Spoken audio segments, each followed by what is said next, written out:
मीठे बच्चे, बहन भाई के भी भान से निकल, भाई भाई समझो तो सिविल आय बन जाएगी। आत्मा जब सिविल आइज्ड बने तब कर्मातीत बन सकती है। प्रश्न, अपनी खामियों को निकालने के लिए कौन सी युक्ति रचनी चाहिए? उत्तर, अपने कैरेक्टर्स का रजिस्टर रखो, उसमें रोज का पोता मेल नोट करो। रजिस्टर रखने से अपनी कमियों का मालूम पड़ेगा, फिर सहज ही उन्हें निकाल सकेंगे। खामियों को निकालते निकालते उस अवस्था तक पहुंचना है जो एक बाप के सिवाय दूसरा कुछ भी याद न रहे, किसी भी पुरानी चीज में ममत्व न रहे, अंदर कुछ भी मांगने की तमन्ना न रहे। ओम शांति। एक है मानव बुद्धि, दूसरी है ईश्वरीय बुद्धि, फिर होगी दैवी बुद्धि। मानव बुद्धि है आसुरी बुद्धि, क्रिमिनल आइज्ड है ना। एक होते हैं सिविल आइज्ड, दूसरे होते हैं क्रिमिनल आइज्ड। मानव बुद्धी, ईश्वरीय बुद्धी आणि दैवी बुद्धी, तीन प्रकारची बुद्धी आहे। मानव बुद्धी बाबा म्हणताय आसुरी बुद्धी झालेली, म्हणजे विकारी बुद्धी झालेली। मनुष्याची आजची जी बुद्धी आहे ती विकारी बुद्धी झालेली। विकारांचा समावेश बुद्धीमध्ये, बुद्धी संपूर्णपणे विकारांच्या आधाराने मनुष्याला चालवते। दुसरी ईश्वरीय बुद्धी जी बाबा आपल्याला आता देतोय, आणि दैवी बुद्धी आपली राहील सतयुगामध्ये।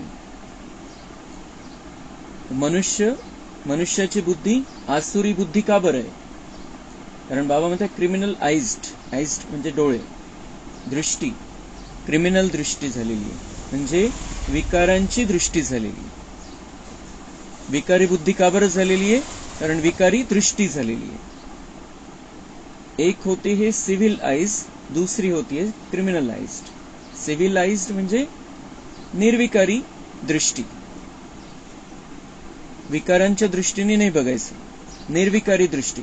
आणि निर्विकारी दृष्टी येण्यासाठी महत्वाचा उपाय हर एक को आत्मा देखना है, आत्मा के रूप में देखना है, भाई बहन के रूप में नहीं, म्हणजे शरीराच्या आधाराने नाही बघायचं। सिविलाइज्ड निर्विकारी दृष्टि तब होगी जब हम एक दूसरे को भाई भाई के रूप में देखेंगे। देवताएं हैं वाइसलेस, सिविल आइज्ड, और यहाँ कलयुगी मनुष्य है विशेष, क्रिमिनल आइज्ड। उनके ख्यालात ही विशेष होंगे, म्हणजे विकारी, विकारी विचार मनुष्याचे, कारण विकारी दृष्टी झालेली आहे। क्रिमिनल आइज्ड मनुष्य रावण की जेल में पड़े रहते हैं, यांची विकारी दृष्टी आहे, म्हणजे देहभान वाली दृष्टी आहे।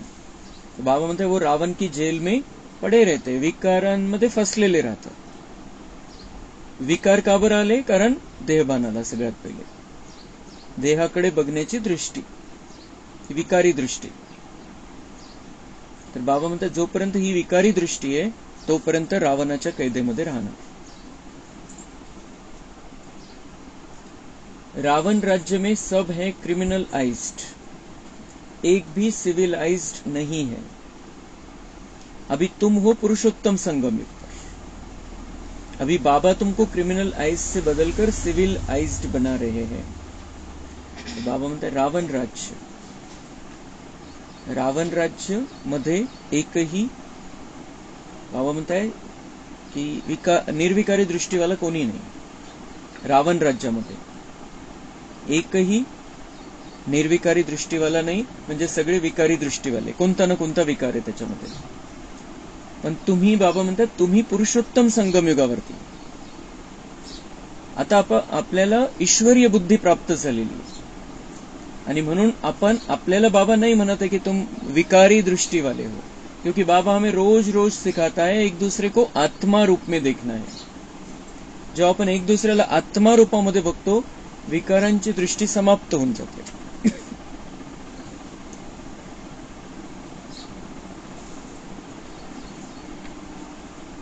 क्रिमिनल आइज्ड में भी अनेक प्रकार होते हैं, कोई सेमी कोई कैसे. कमी जास्त आहे विकारामध्ये. विकारी दृष्टी कोणाची जास्त विकारी दृष्टी, कोणाची कमी विकारी दृष्टी. जब सिविल आइज्ड बन जाएंगे तब कर्मातीत अवस्था होगी, फिर ब्रदरली आइज भाई भाई की दृष्टी बन जाएगी. सिव्हिलाइज्ड म्हणजे विकारी नजरेनी बघायचं सोडून, देहाच्या दृष्टीने बघायचं सोडून आपण दुसऱ्याला आत्मा रूपामध्ये बघायला लागू, तर तेव्हा बाबा म्हणताय कर्मातीत अवस्था होईल, तुमचे कर्माचे हिशोब समाप्त होऊन जातील. किती मोठी गोष्ट बाबा सांगताय. कर्मातीत अवस्थेसाठीच आपण पुरुषार्थ करतोय. कर्मातीत अवस्था म्हणजे मागचे जे केलेले पाप कर्म आहे ते सगळे भस्म झालेले, नील झालेले आणि आपण न्यूट्रल झालेलं. कुठल्याही प्रकारच्या पापाचा हिशोब देणं बाकी नाहीये. तो वो कर्मातीत अवस्था कैसे होगी? बाबा म्हणते सिविल आइज्ड बन जाएंगे तब एक दूसरे को, किसी को भी, किसी के भी बारे में मन में कोई विचार आता है, कोई अच्छा है, कोई बुरा है, कोई विशेष है, कोई कैसा है, कोई गुणवान है, कोई संपूर्ण अवगुणों से भरा हुआ है, कोई हमें तकलीफ देता है, कोई हमें परेशान करता है, कोई हमारी निंदा करता है, अपमान करता है, हर एक को आत्मा रूप में देखना. तो हिसाब हमारे खत्म हो जाएंगे उनके साथ. उनके साथ के हिसाब किताब अगर खत्म करना है, कर्मातीत अवस्था तक पहुंचना है, तो बाबा म्हणता है एक दूसरे को आत्मा रूप में देखना चालू करो. और आत्मा रूप में भी कैसे देखना है? बाबा म्हणता है ब्रदरली आइज, भाई भाई की दृष्टि. आत्मा आत्मा को देखती है. शरीर तो रहते ही नहीं, तो क्रिमिनल आइज्ड कैसे होंगे? अगर हम आत्मा आत्मा को देखते हैं, शरीर को देखते ही नहीं है, हमें पता है शरीर तो ऊपर का कवर है, हम आत्मा है, शरीर छोड़कर बाबा के पास में जाना है, हम सब भाई भाई है, तो बाबा म्हणता है वो तुम्हारी दृष्टि परिवर्तन हो जाएगी. कर्मातीत अवस्था से हिसाब किताब समाप्त, उस स्थिती में हिसाब किताब समाप्त हुए रहेंगे. बाबा म्हणताय अजूनच तुमची पक्की दृष्टी होऊन जाईल एकमेकांना आत्मा आत्मा भाऊ भाऊ बघण्याची. आणि कर्मातीत अवस्थेपर्यंत पोहोचण्यासाठी निर्विकारी दृष्टी. आत्मा आत्मा को देखती है. बाप कहते अपने को बहन भाई के भान से निकालते जाओ. कारण शेवटी स्त्री शरीर आणि पुरुष शरीर. आणि म्हणून बाबा म्हणता है कि अपने आप को, क्योंकि जो ओरिजिनल हो उसी रूप में अपने को भी देखो और दूसरे को भी देखो.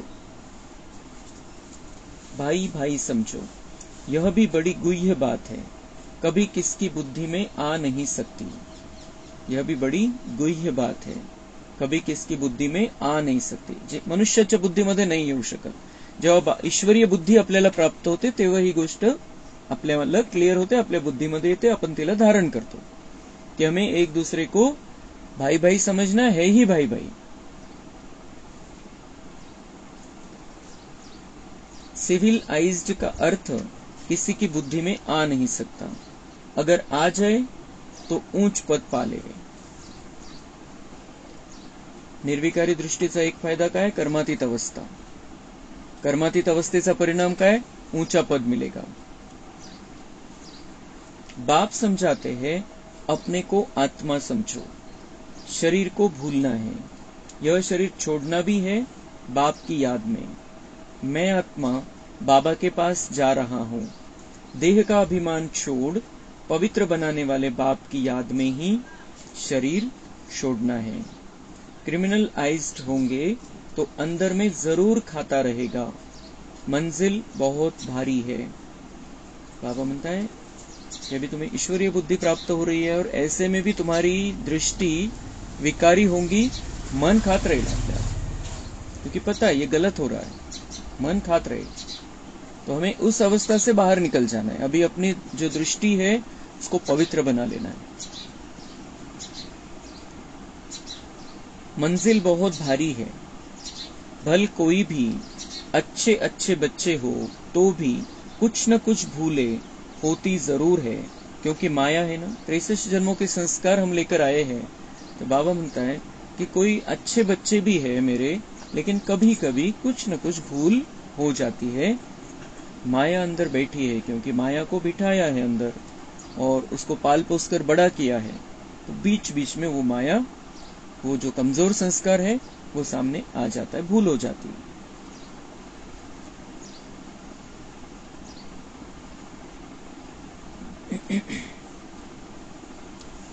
रूहानी ब्रदरली लव बहुत अच्छा रहता है, फिर क्रिमिनल दृष्टि नहीं होती, तब ही ऊंच पद पा सकेंगे। बाबा म्हणते सगळ्यात चांगलं प्रेम जर बाबावरती आपलं प्रेम आहे ते सर्वश्रेष्ठ, पण या दुनियेमध्ये सगळ्यात चांगलं प्रेम जर कोणतं असेल तर रूहानी ब्रदरली लव. बाबा इंग्लिश शब्द वापरताय आज, रूहानी ब्रदरली लव. भावाभावामध्ये जे प्रेम आहे, आत्मिक दृष्टीमध्ये जे प्रेम आहे, त्याची तुलना कशाशीही होऊ शकत नाही. बाबा म्हणतात सबसे अच्छा प्यार ये है आत्मा आत्मा से प्यार करे. म्हणजे त्याच्यामध्ये मोह नाहीये, तो स्नेह आहे आणि निस्वार्थ आहे. त्याच्यामध्ये फक्त देण्याची भावना आहे, घेण्याची भावना नाहीये. ये आत्मा मेरे बाबा का बच्चा है, तो मेरी अपेक्षा अगर किसी से है तो बाबा से है. बाबा मेरे लिए जो सही है वो कर देगा. किसी आत्मा से मुझे कुछ नहीं चाहिए. ये आत्मा तो बाबा का बच्चा है, मैं भी बाबा का बच्चा हूं. वो मुझे क्या देगा? जो देना है बाबा दे देगा. जर त्याला आपण त्या नजरेने बघू की हा नात्यामध्ये माझं हे लागतो, मी याच्यासाठी हे केलेलं आहे, याच्यासाठी मी काय नाही केलेलं आहे, मग त्या अपेक्षा राहतात. जब हम शरीर के हिसाब से, रिश्ते के हिसाब से उसको देखते हैं, लेकिन जब हम आत्मा के हिसाब से उसको देखेंगे, क्लियर बुद्धि में रहेगा ये बाबा का बच्चा है, मैं भी बाबा का बच्चा हूं. जो चाहिए बाबा दे देगा. इस आत्मा में तो कैपेसिटी नहीं रही है, कुछ नहीं दे सकता वो मुझे.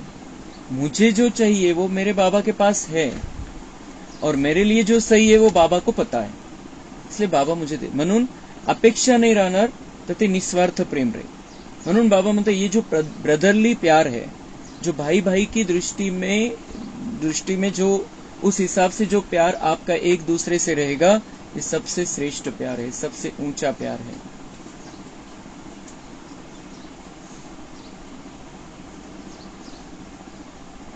बाबा एम ऑब्जेक्ट तो पूरी बतलाते हैं. बाबांनी आपल्या जीवनाचा उद्देश आपल्या समोर स्पष्ट केलेला आहे की आपल्याला लक्ष्मीनारायण सारखं बनायचं. मग त्यासाठी बाबा या सगळ्या गोष्टी का बरं शिकवतो बाबा आपल्याला? कारण आपल्याला तसं बनवायचं, त्याला लक्ष्मीनारायण सारखं बनवायचं. म्हणून या सगळ्या गोष्टी इतक्या बारीकीने बाबा आपल्याला समजवतो की कशाचा काय परिणाम होतो, कशाचा काय फायदा आहे, कशाचं काय नुकसान आहे.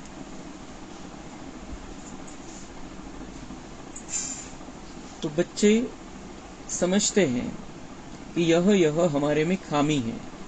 रजिस्टर जब रखेंगे तब खामी का भी मालूम पडेगा. बाबा म्हणताय स्वतःचं रजिस्टर ठेवा, म्हणजे तुमची कमी कमजोरी तुम्हाला लक्षात येईल की काय कमी आहे माझ्याकडे, काय चूक होऊन जाते माझ्याकडून, काय गडबड होते.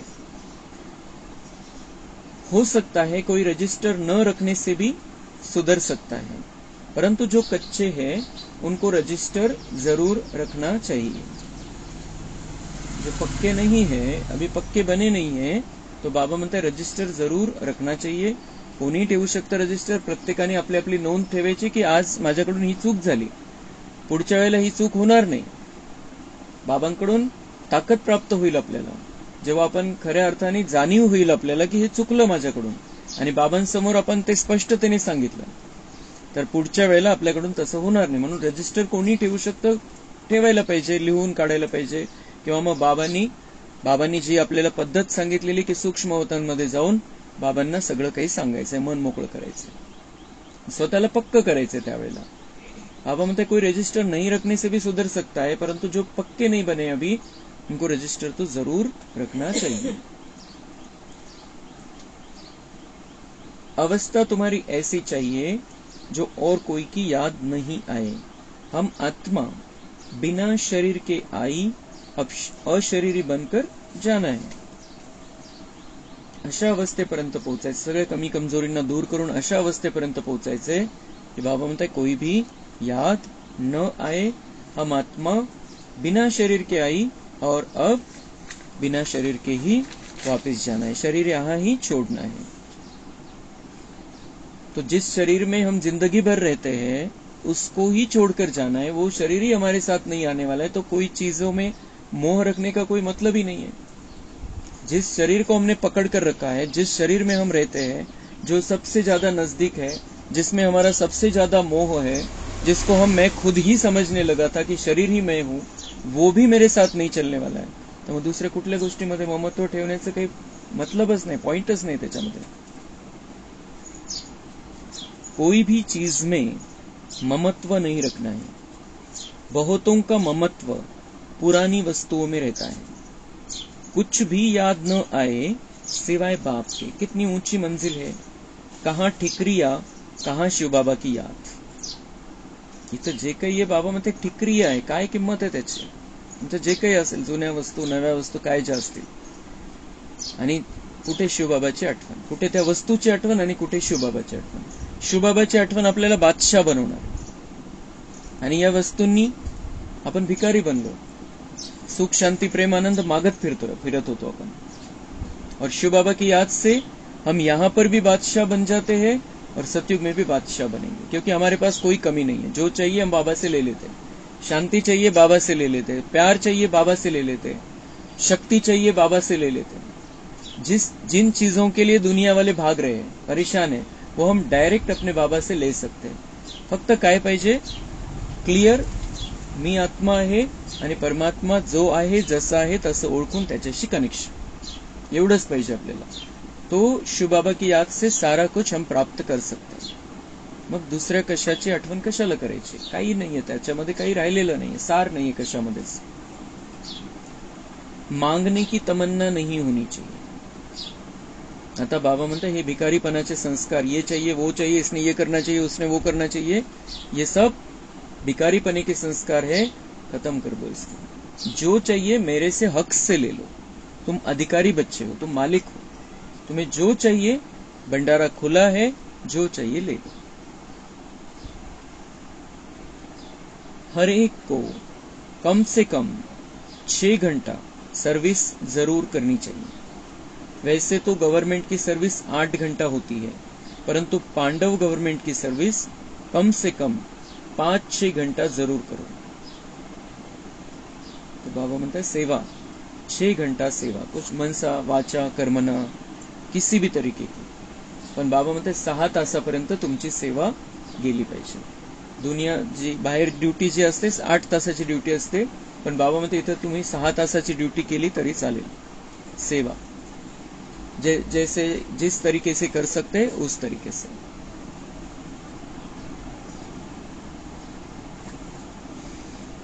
विकारी मनुष्य कभी बाबा को याद नहीं कर सकते. सतयुग में है वाइसलेस वर्ल्ड. देवी देवताओं की महिमा गाई जाती है. सर्वगुण संपन्न 16 कला संपूर्ण. तुम बच्चों की अवस्था कितनी उपराम रहनी चाहिए.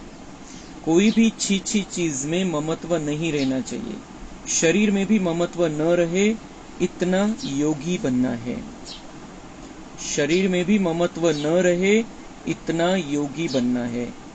ही बिल्कुल तारेवरची कसरत बाबा आपल्याला शिकवतो. शरीर को संभालना भी है और शरीर में ममत्व भी नहीं रखना है. मेरा नहीं, बाबा ने दिया है. संगम युग में मेरा पुनर्जन्म हो गया है. ये शरीर अब बाबा का दिया हुआ है, बाबा के लिए है, मेरा नहीं है. और जो उस स्थिति में हम पहुंचेंगे तो सच्चे योगी बनेंगे. शरीरामध्ये ममत्व नाही राहणार तर आपण आत्मा समजून परमात्म्याची आठवण करू शकतो. और ऐसे भी मेरा नहीं है, शरीर ऐसे भी मेरा नहीं है. कितने शरीर लिए, कितने शरीर छोड़ दिए. परम धाम से बिना शरीर के आए थे, अब बिना शरीर के जाना है. ये शरीर यहाँ ही छूट जाना है. ये मशीनरी हमको मिलती है. इसमें रहते हुए हमें आंखों, कानों, मुख द्वारा सेवा करनी है, अनेक प्रकार के श्रेष्ठ कर्म करने हैं, उनसे अपना पुण्य जमा करना है। लेकिन मैं ये नहीं हूं, ये मेरा नहीं है, मला वापरायसाठी भेटलेलं आहे।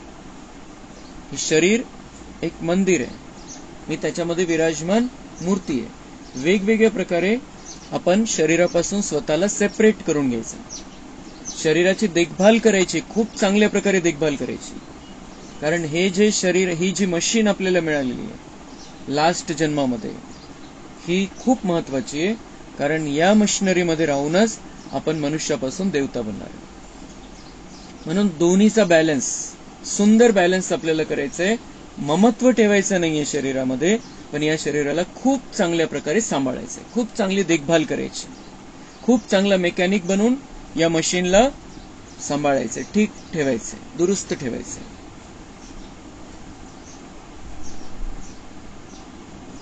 जब सच सच ऐसे योगी होंगे तो वह जैसे फ्रेश, ताजा रहेंगे। जब हम शरीर में महत्व नहीं रखेंगे, हम अपने आप को आत्मा रूप में देखेंगे, परमात्मा से कनेक्शन में रहेंगे, तो बाबा म्हणतात फ्रेश रहेंगे, सदा फ्रेश रहेंगे, ताजा तवानं वाटत राहील, कंटिन्यूअस, असं उदासी निराशा नहीं रहना। तो सच्चा योगी बनना है। सच्चा योगी मतलब शरीर से बिल्कुल सेपरेट, शरीर से अलग, ती स्थिती। आणि त्याच्यासाठी आपण ही प्रॅक्टिस करू शकतो, सोपी प्रॅक्टिस, की मी आत्मा या शरीराच्या 2 इंच वर आहे, मी इथून निघालो 2 इंच वरती, चमकता सितारा, मी अलग, शरीर अलग, मी अलग आहे, मी इथंच आहे, शरीराच्या जवळच आहे, पण शरीरापासून अलग आहे। या शरीराला सकाश देऊ शकतो, बाबांशी कनेक्शन ठेवू शकतो, तो हम फ्रेश रहेंगे। अगर इस स्थिति में रहेंगे फ्रेश रहेंगे, और वो बार बार कर सकते हैं हम। जितना तुम सतोप्रधान बनते जाएंगे, खुशी का पारा उतना चढ़ता जाएगा। 5000 वर्ष पहले भी ऐसी खुशी थी, सतयुग में भी वही खुशी होगी, यहां भी खुशी रहेगी, फिर यही खुशी साथ में ले जाएंगे। बाबा तुम फ्रेश रहेंगे, सच्चे योगी रहेंगे, फ्रेश रहेंगे, फिर सतोप्रधान बनते जाएंगे। जितकी सतोप्रधानता येत जाईल तितके आनंद वाढत जाईल, आणि हाच आनंद तुम्हाला सतयुगामध्ये घेऊन जायचा।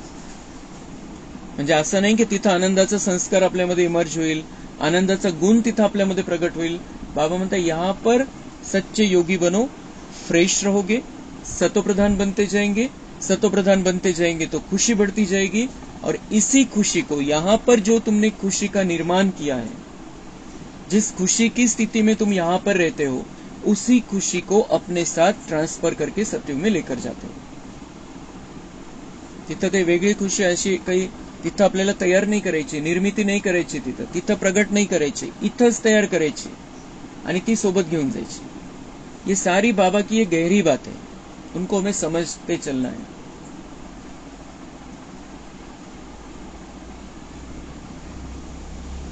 यहां भी खुशी रहेगी, फिर यही खुशी साथ में ले जाएंगे। अंत मते सो गति कहा जाता है ना, अभी की मत है, फिर गति सतयुग में होगी। यह बहुत विचार सागर मंथन करना होता है। अंतमते सो गती, बाबामध्ये इथं आनंदी राहा, तोच आनंद तुम्ही घेऊन जाल। अंत समयामध्ये तुम्ही खुशी खुशी शरीर सोडाल, तर ती खुशी तुम्ही सतयुगामध्ये घेऊन जाल। खुशीचे संस्कार बऱ्याच काळपर्यंत, आणि बऱ्याच काळपर्यंत आपण आनंदामध्ये राहिलेलो, म्हणून शेवटी पण आनंद होईल, शेवटचा क्षण पण आपला आनंदाचा राहील, आणि तो आनंद मग आपण सतयुगामध्ये घेऊन जाऊ।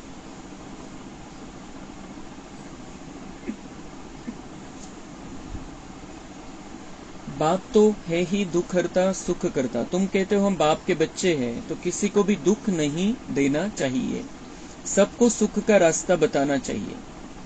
यदि सुख नहीं देते तो जरूर दुख देंगे। बाबा म्हणतात तुम्ही, तुमची जिम्मेदारी काय, तुम बाप के बच्चे हो, तुमची जिम्मेदारी आहे सगळ्यांना सुख देणं, सुखाचा रस्ता दाखवणं, आणि तुम्ही सुखाचा रस्ता दाखवत नाहीये याचाच अर्थ तुम्ही दुःख देताय। किती मोठी गोष्ट बाबा, तुम्ही डायरेक्ट दुःख देताय, बोलण्यातून, वागण्यातून, विचारातून, व्हायब्रेशन मध्ये दुःख देताय, ते नहीं। बाबा म्हणताय अगर आपको सुख का रास्ता पता होते हुए भी अगर आप सुख का रास्ता नहीं बताते हो तो ये दुख देना है। किती सूक्ष्मता आहे या बाबांच्या बोलण्यामध्ये, हे महावाक्य किती गहर आहे, की सुखाचा रस्ता जर दाखवत नाहीये तुम्ही तर दुःख देताय, म्हणजे तुम्हाला माहित झालेलं आहे आणि तुम्ही दाखवत नाहीये रस्ता। उन्हें उनके हाल पर छोड़ दिया है। अब हम रास्ता बताकर भी वो नहीं आए, ये उनकी मर्जी है, लेकिन हम रास्ता बताए ही नहीं, ये हमारे तरफ से पाप हो जाएगा कोणत्याही पद्धतीने. आपल्या घरामध्ये चित्र लावलेले, आपण काही कोणाला पॉम्पलेट देतोय, काही संदेश देतोय, काही पुस्तकं देतोय, त्यांना काहीतरी मेसेज पाठवतोय, आपल्याकडे सुविधा आहे आता, त्याद्वारे आपण रस्ता दाखवू शकतो. रस्ता दाखवणं आपलं काम आहे. रस्ता दाखवलाच नाही, दाखवतच नाही माहित असून तो बाबा म्हणते ये जैसे कि तुम दुख देते हो और दुख का हिसाब है फिर. यह पुरुषोत्तम संगम युग है, जबकि तुम पुरुषार्थ करते हो सतोप्रधान बनने के लिए. पुरुषार्थी भी नंबरवार होते हैं. जब बच्चे अच्छी सर्विस करते हैं तो बाप उनकी महिमा करते हैं. यह फलाना बच्चा योगी है. जो सर्विसेबल बच्चे हैं वह वाइसलेस लाईफ में है. जे सेवाधारी बच्चे, बाबा म्हणतात जे सेवा कोण करू शकतं चांगल्या प्रकारे, जे निर्विकारी जीवन जगता है. जिसको जरा भी ऐसे वैसे ख्यालात नहीं आते, वही पिछाड़ी में कर्मातीत अवस्था को पाएंगे. तुम ब्राह्मण ही सिविलाइज्ड बन रहे हो. मनुष्य को कभी देवता नहीं कहा जा सकता है. जो क्रिमिनलाइज्ड होगा वह पाप जरूर करेगा. सतयुगी दुनिया पवित्र दुनिया है, यह है पतित दुनिया. यह अर्थ भी समझते नहीं है. जब ब्राह्मण बने तब समझे. कहते हैं ज्ञान तो बहुत अच्छा है. बाबा म्हणता है कि ये पतित दुनिया है और सतयुगी दुनिया पवित्र दुनिया है. ये अर्थ भी नहीं समझते दुनिया वाले. समझाते हैं उनको, वो नहीं समझते, वो उनका दोष है, लेकिन हमें समझाना जरूर है. वो समझते नहीं है. बाबा म्हणते जब ब्राह्मण बने तब समझे. जब वो प्रयोग करने की सोचेगा कि मैं जाकर तो देखता हूं, जब वो बाबा को पहचान लेगा, कोर्स करने के बाद, मुरली सुनने के बाद बाबा को पहचान लेगा, जब वो ब्राह्मण बनेगा अच्छी तरह से, तब उसे ये बातें समझ में आएगी. तोपर्यंत कोणाला लक्षात नाही येत या गोष्टी कि ऐसे होगा. कहते हैं ज्ञान तो बहुत अच्छा है, जब फुर्सत होंगी तब आऊंगा. कोणाला काही आपण सांगितलं, संदेश दिला, ऐकवलं त्यांना हे ज्ञानाबद्दल काही, तर बाबा म्हणते वो क्या कहते हैं, ज्याला क्लिक व्हायचं त्याला पटकन क्लिक होऊन जातं, आणि कोणाला वेळ लागतो, कोणाची वेळ आलेली नसते. लेकिन क्या कहते हैं वो, जब फुर्सत होंगी तब आऊंगा. जब फुर्सत होगी तब आऊंगा. बाबा समझते हैं आएगा कभी भी नहीं. अगर वो अभी नहीं आया, अशा प्रकारे त्यांनी रिजेक्ट केलं डायरेक्ट. फुर्सत नाही, थोडं तर वेळ तर काढू शकतं की थोडं 15 मिनिट ऐकून घेतो, अर्धा तास ऐकून घेतो, तुम्ही मला समजवा नेमकं तुम्ही काय करताय. बाबा म्हणते अगर वो डायरेक्ट सीधे से नकार देता है कि फुर्सत नहीं, मुझे जब फुर्सत मिलेगी तब आऊंगा, तो बाबा म्हणते बाबा समझते आएगा कभी भी नहीं है, तो बाप की इन्सल्ट हुई. परमेश्वराचा, परमपिता परमात्माचा अपमान झाला की मला वेळ नाहीये.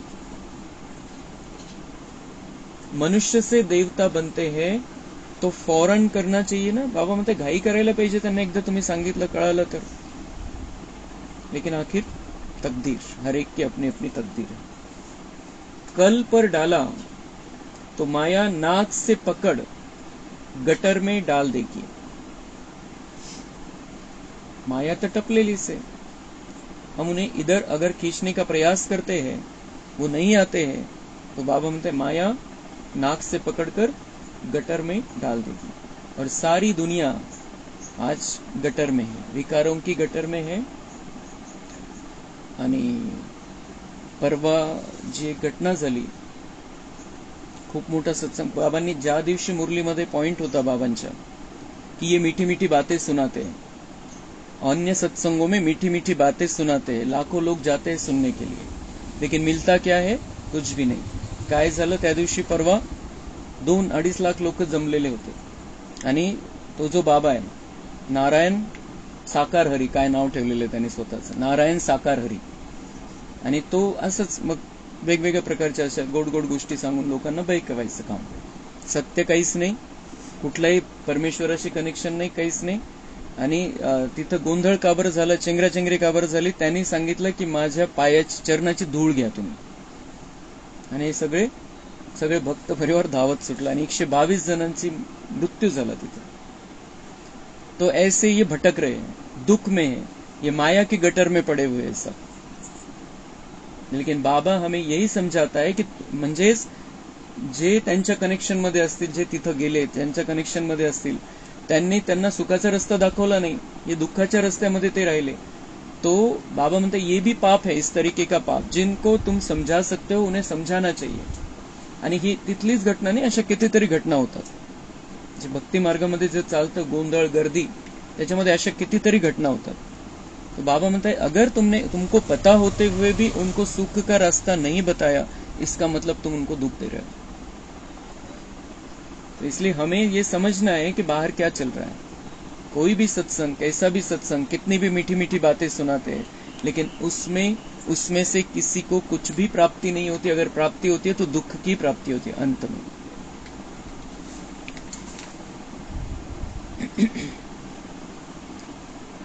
तो माया नाक से पकड़ गटर में डाल देंगी, कल कल करते काल खा जाएगा. शुभ कार्य में देरी नहीं करनी चाहिए. बाबा म्हणते कोणाला काय ज्ञान द्यायचंय, कोणाला काय समजवायचंय, कोणाला रस्ता दाखवायचा है, शुभ कार्य में देरी नहीं करनी चाहिए. बाप कहते हैं मुझ पतित पावन बाप को याद करो. इसको कहा जाता है सहज याद और सहज ज्ञान. सृष्टि चक्र का तुम अपने को आदि सनातन देवी देवता धर्म का समझेंगे तो जरूर स्वर्ग में आएंगे. सेटिंग काय करायची आपली मनाची, मन बुद्धीची सेटिंग. मी कोणी साधारण आत्मा नाहीये, मी कोणी लिमिटेड जे मनुष्याने स्थापन केलेल्या धर्माची आत्मा नाहीये. ते भले ते राहायचंय त्याच्यामध्ये, परत ते जे कोणी नाव ठेवू नये म्हणून काही करायचंय, कोणी आपल्याला नमस्कार केला, कोणी रामराम केला तर आपण पण रामराम करायचे, प्रत्येकाचा आदर करायचा, ती गोष्ट वेगळी. त्याच्या आपल्याला दुसऱ्यांचा सन्मान ठेवण्यासाठी करायची ती गोष्ट वेगळी. पण मनामध्ये आपल्याला बिल्कुल क्लियर पाहिजे कि हम आदि सनातन देवी देवता धर्म की आत्मा है. मैं आदि सनातन देवी देवता धर्म की आत्मा हूं. तो बाबा म्हणते क्या जरूर स्वर्ग में आ जाएंगे. क्यों? क्योंकि हम उस तरीके का जीवन जीना स्टार्ट कर देंगे. जेव्हा आपल्याला हे क्लिअर होऊन जाईल की मी कोणी साधारण नाहीये, मग आपली ही इथली जी धर्मभेद हे ते त्याच्यावरून भांडणं, याच्याविषयी वेगळी कल्पना मनामध्ये, वेगळ्या भावना, वेगळे व्हायब्रेशन त्यांच्याविषयी, ते सगळं बंद होऊन जाईल. हम आदि सनातन देवी देवता धर्म की आत्माएं हैं जो भगवान खुद स्थापन करता है. बौद्ध धर्म गौतम बुद्ध ने स्थापन किया, मनुष्य ने स्थापन किया. जैन महावीर ने स्थापन किया किंवा आदिनाथनी स्थापन केला, कोणी त्यांच्या हिशोबाने. जो ख्रिश्चन धर्म है यीशु ख्रिस्तानी स्थापन केला. लेकिन आदि सनातन देवी देवता धर्म किसने स्थापन किया? स्वयं परमपिता परमात्मा ने. और उस धर्म के हम आत्मा है. ये जितना पक्का होगा उतना हमारे अंदर वो देवत्व आता जाएगा, देवी देवताओं के गुणधर्म हमारे अंदर आते जाएंगे. आणि म्हणून बाबा म्हणताय जरूर स्वर्ग में आएंगे. स्वर्ग में सब सिविलाइज्ड थे. निर्विकारी दृष्टी होती सगळ्यांची स्वर्गामध्ये. देह अभिमानी को क्रिमिनल आइज्ड कहा जाता है. पुन्हा बाबांनी रिव्हिजन करून घेतले की देह अभिमानी नहीं रहना है अभी, ती विकारी दृष्टीचा त्याग करायचा आहे. सिविल आइज्ड में कोई विकार नहीं होता. निर्विकारी दृष्टि, भाई भाई की दृष्टि में कोई विकार नहीं होता. बाप कितना सहज कर समझाते हैं, परंतु बच्चों को यह भी याद नहीं रहता है क्योंकि क्रिमिनल आइज्ड है. बाबा म्हणता है कि अभी तुम्हें ऐसा बच्चा नहीं बनना है कि मैं समझाऊं और तुम अपना वही जीवन जीते रहो. परिवर्तन करना है, दृष्टि वृत्ति में परिवर्तन करना है. अच्छा, मीठे मीठे सिक्के लधे बच्चों प्रति माता पिता बाप दादा का याद, प्यार और गुड मॉर्निंग. रूहानी बाप की रूहानी बच्चों को नमस्ते. हम रूहानी बच्चों की रूहानी बाप दादा को प्यार प्यार, गुड मॉर्निंग, नमस्ते. वहाँ बाबा वहाँ, शुक्रिया बाबा शुक्रिया. धारणा के लिए मुख्य सार है, ऐसा योगी बनना है जो शरीर में जरा भी ममत्व न रहे, कोई भी छीछी चीज में आसक्ति न जाए, अवस्था ऐसी उपराम रहे, खुशी का पारा चढ़ा हुआ हो. काल सिर पर खड़ा है, इसलिए शुभ कार्य में देरी नहीं करनी है, कल पर नहीं छोड़ना है. वरदान है, चतुर सुजान बाप से चतुराई करने के बजाय महसूसता की शक्ति द्वारा सर्व पापों से मुक्त भव. कई बच्चे चतुर सुजान बाप से भी चतुराई करते हैं, अपना काम सिद्ध करने के लिए, अपना नाम अच्छा करने के लिए उस समय महसूस कर लेते हैं, लेकिन उस महसूसता में शक्ति नहीं होती, इसलिए परिवर्तन नहीं होता। कई हैं जो समझते हैं यह ठीक नहीं है, लेकिन सोचते हैं कहीं नाम खराब न हो, इसलिए अपने विवेक का खून करते हैं, यह भी पाप के खाते में जमा होता है। इसलिए चतुराई को छोड़ सच्चे दिल की महसूसता से स्वयं को परिवर्तन कर पापों से मुक्त बनो। तर बाबा म्हणतात चतुराई नाही, की असं नाही की आपण मान्य करून घ्यायचं, तेवढ्यापुरतं तेवढं मान्य करून घ्यायचं की मला जाणीव झाली माझ्याकडून चुकलेलं आहे, आता पुढे चूक होणार नाही, मोठ्यांसमोर कबूल करून घ्यायचं, बाबांसमोर कबूल करून घ्यायचं, पण मध्ये स्वतःला ती क्लिअर जाणीव नाही, वरच्या वर फक्त दाखवायचं की माझं नाव खराब होऊन जाईल म्हणून मग मी स्वीकारून घेते की हा माझं चुकलं, आता नाही होणार इथून पुढे। बाबा म्हणतात ऐसे नहीं, अपने विवेक का खून नहीं करना है। सत्सद विवेक बुद्धी प्राप्त झालेली आहे, सत्य काय असत्य काय योग्य काय अयोग्य काय बाबांनी शिकवलेलं आहे, तर बिलकुल क्लिअर पाहिजे की माझ्याकडून ही स्पष्टपणे स्वतःला समजून सांगायचंय की माझ्याकडून हे चुकलेलं आहे, बाबांसमोर क्लिअर करायचंय की माझ्याकडून असं काही आता इथून पुढे होणार नाही। तो जितकी जाणीव होईल की माझं चुकलेलं आहे, तितकं बाबा म्हणते परिवर्तन शक्ति आ जाएगी और तुम परिवर्तन होकर पापों से मुक्त हो जाओगे। स्लोगन, जीवन में रहते भिन्न भिन्न बंधनों से मुक्त रहना ही जीवन मुक्त स्थिती है। जीवन मुक्त स्थिती आपली सतयुगामध्ये राहणार आहे, ती ऑटोमॅटिक आहे, पण त्याची प्रॅक्टिस इथं व्हायला पाहिजे, कारण सतयुगाची स्टार्टिंग आपल्या या जन्मापासून आहे। आतमध्ये सतयुग या जन्मापासून स्टार्ट झालेला आहे। आपला हा 84 जन्मामधला पहिला जन्म आहे, किंवा 21 जन्म जे बाबांनी सांगितलेले त्या जन्मामधला हा पहिला जन्म आहे। नंतर पुढचे 8 आणि पुढचे 12 आहे, तर हा पहिला जन्म आहे। तर जी सतयुगामध्ये ज्या स्थितीमध्ये आपण राहणार आहे त्याची स्टार्टिंग इथून करायची आपल्याला, हा स्टार्टिंग वाला जन्म आहे। तर बाबा म्हणताय की अनेक बंधनों से, जीवन में रहते भिन्न भिन्न बंधनों से मुक्त रहना ही जीवन मुक्त। कोणत्याही प्रकारच्या बंधनापासून मुक्त राहणं ही जीवन मुक्त स्थिती आहे। कुठल्याही बंधनामध्ये नाही राहायचं, आत्मा स्वतंत्र आहे, कुठलेही बंधन नहीं। मैं आत्मा परमात्मा की संतान हूँ, मेरा जीवन उसके लिए है और विश्व की सेवा के लिए है, मानवता के लिए। अपना भी कल्याण, विश्व का भी कल्याण। मुझे अपने आप को देवता बनाना है और भारत को फिर से स्वर्ग भूमि बनाना है, इसी के लिए मेरा जीवन है। आत्मा स्वतंत्रता को प्राप्त करते हुए इस जीवन को आगे बढ़ाते चले, यही जीवन मुक्त स्थिति है, और इसी स्थिति के आधार से हम सतयुग में पहुंचने वाले। कुठल्याही बंधनापासून स्वतःला आता मुक्त करून घ्यायचं, एक बाबांच्या बंधनामध्ये आपल्याला राहायचं। अच्छा, ओम शांती।